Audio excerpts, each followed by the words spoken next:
আজ কি রান্না করা যায় বলতো? তোর বাবা তো বাজার থেকে চিংড়ি মাছ এনেছে, আর ফ্রিজে অনেক পটলও আছে।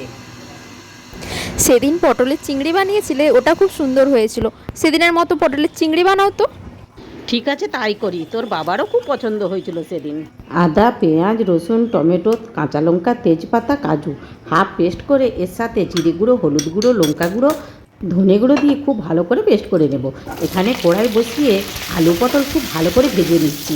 আলু পটলের মধ্যে লবণ হলুদও দিয়েছি, দেখুন ভাজা হয়ে গেছে। এখন চিংড়ি মাছটি দিয়ে দিয়েছি ওই তেলের মধ্যে, আর অল্প কালো জিরেও দিয়েছি। আর ওই পেস্ট করা মশলাটি দিয়ে 2 মিনিট খুব ভালো করে কষে নিয়েছি। কষে পটল দিয়েও আরও 2 মিনিট ভালো করে কষে নেব। কষে হালকা জল দিয়ে দেব। জল দিয়ে 2 মিনিট সেদ্ধ করার জন্য অপেক্ষা করব। তরকারিটি এখন আমার খুব ভালো সেদ্ধ হয়ে গেছে, আর রান্নাটিও হয়ে গেছে। চলুন পরিবেশন করব। এখানে আমি থালায় ভাত দিচ্ছি আর পটল চিংড়ি।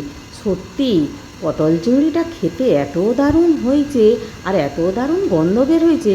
একটু কাগজি দিয়ে আমি পরিবেশন করব। সত্যি অসাধারণ লাগছে। আজকের রেসিপিটি ভালো লাগলে একটা লাইক করার অনুরোধ রইল, আর প্লিজ সাবস্ক্রাইব করবেন, বন্ধুবান্ধবদের সাথে শেয়ারও করবেন। আমার নতুন বন্ধুরা এখনও যারা আমার চ্যানেলটিকে সাবস্ক্রাইব করেনি, প্লিজ প্লিজ তাড়াতাড়ি সাবস্ক্রাইব করে ফেলুন। আবার দেখা হবে পরের ভিডিওতে, এবার আসি।